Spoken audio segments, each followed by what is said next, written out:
Hey guys, what's up? It's Alex here. Today we are here with a different type of video. Today we're here to talk about the ultimate Formula 1 season. If you could pick 24 drivers and 12 teams to put in all together if they were in the same generation, who would it be? Now I've put my 24 drivers and 12 teams down here, and I want you guys to do at least something similar down in the comment section. Obviously I don't expect you guys to put every single one down in the comment section, but maybe like your top 5 drivers and your top maybe 5 teams as well, and let me know in the comment section like who would be in your ultimate Formula 1 grid if that was such a thing. But I think I saw this on Twitter or something. I can't remember how I got this idea, but whoever gave me this idea or told me to do it, thank you. I can't remember who you are, or who. I don't know whether even one of you guys sent it to me here, but yeah, I think it was a good idea, so that's why I decided to make a video on it here today. But let's start off with the 12 teams. Now I think this one isn't actually as hard as it turned out to be, because I looked on Wikipedia for both the drivers and the teams here to try and look at the ones which were most successful, which are the ones you'd probably put onto a grid. Obviously you're going to put Ferrari, McLaren and Williams. In my opinion, the biggest 3 teams in Formula 1.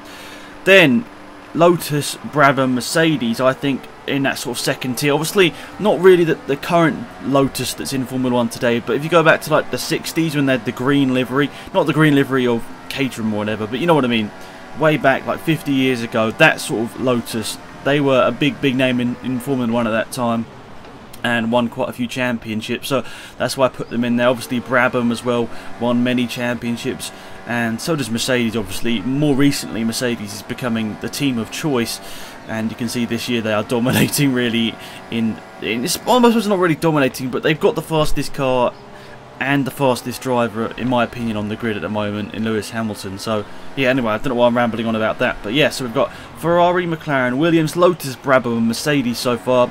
Then we go Red Bull. I know that's probably going to cause a bit of controversy, but if I didn't put a 4 times Constructors' Championship winner in this list, it would be a bit weird, wouldn't it? Renault and Benetton, obviously they're sort of the same team, so I put them into my list as well. I thought Sauber as well, Tyrrell and Cooper, all teams that have done well in the past and won championships, and well, not really in Sauber's case, but they've been a prominent force in Formula 1 for quite a long time now, so I put them in there as well.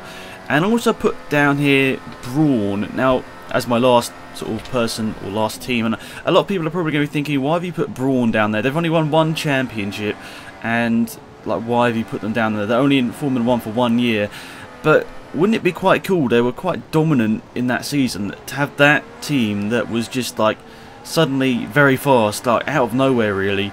Wouldn't it be cool to have them in the ultimate Formula 1 grid? I don't know, you guys would probably put someone over there instead of Brawn GP, but yeah, that's just my opinion. I think I probably would actually put them in there just because it was a surprise. Maybe not the best team over, you know, many years, obviously, because it was Honda before that, which weren't successful, but I think I'll put them in there. But anyway, let's go on to the drivers now, and I've put 5 in here, which I think would be the first 5, or automatically 5, which are going pretty much everyone's list, which would be Schumacher, Fangio, Prost, Senna and Stewart. All of those have won, I think, 3 championships or more, have they? I think so. I could be wrong, but I think they've all won 3 championships or more. So that's why I put them automatically into the list there. Also, I think pretty much everyone will put Vettel, Hamilton, Alonso in, especially because modern day. And I think this year Vettel has shown that he can win in a car which isn't a Red Bull, which everyone thought for years, including myself at some points, thought that he could only ever win in a car which was really dominant. But he showed this year his car wasn't dominant in Malaysia. It probably wasn't even the fastest car, but he still won that race. So I think you've got to put Vettel in that list, especially as he's a 4-time world champion. But yes, yeah, so that's 8 now. Then I put, you know, in my opinion, I put Lauda, Piquet Senior, not Junior, Piquet Senior, Graham Hill, Jim Clark, Emerson Fittipaldi, Mika Hakkinen, Nigel Mansell, Damon Hill, Jack Villeneuve and Jules Villeneuve. Now, Jules Villeneuve, I don't think ever won a championship, but he was an extremely fast driver from the videos I've watched and what everyone has said. So I think it'd be quite cool, wouldn't it, to have a father and son in that? It'd be quite cool, wouldn't it?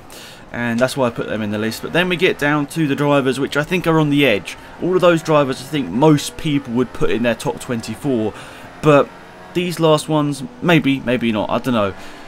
Now, a lot of people are going to be like, why have you not said Stirling Moss already? Well, I would, I would put him in there automatically if he'd won like loads of championships, but he didn't. That's why I've left a bit of a question mark next to him. But I think pretty much he's the best driver to never win a championship. I think lots of people say that. I think I do agree myself. I did sort of say Barrichello at one point, but then looking at it more, probably Stirling Moss is the best driver to never win a championship. That's why I put him in there. Then Raikkonen and Button. Now, these are two drivers which obviously won one championship, but in those years their cars were very, very fast. Obviously, Raikkonen's year, it wasn't like he had a dominant car because the McLaren was very close, but I think he probably had maybe the best car over the whole season.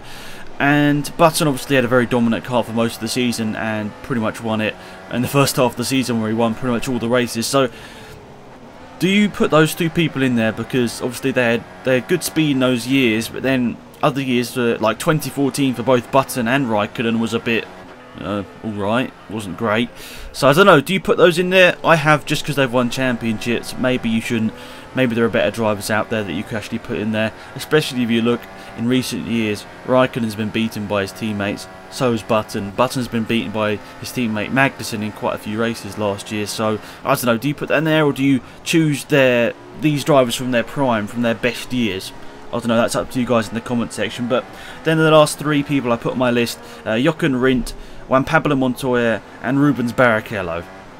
I think most people would put Jochen Rindt in there as a very, very fast driver. Obviously not of recent years, but he was very fast in his time. And Montoya, I've always liked his style of driving. He was very aggressive and very, very fast, and I think lots of people would put him in there in their list as well, even though he didn't win a championship. I wasn't actually in Formula 1 for that long. I think a lot of people probably would put him in there. And Barrichello, he always played sort of second fiddle to Michael Schumacher, but he was an extremely fast driver. And who knows, if Michael Schumacher wasn't there for all of those years, would Barrichello have won a championship? It's possible. It all depended on who his teammate probably was at that time, but he was a very good driver, and I think I'd just put him in my list of my top 24 drivers. Anyway guys, thanks for watching. Hopefully you enjoyed the video. See you next time. It's been Axel Mahdi. Goodbye.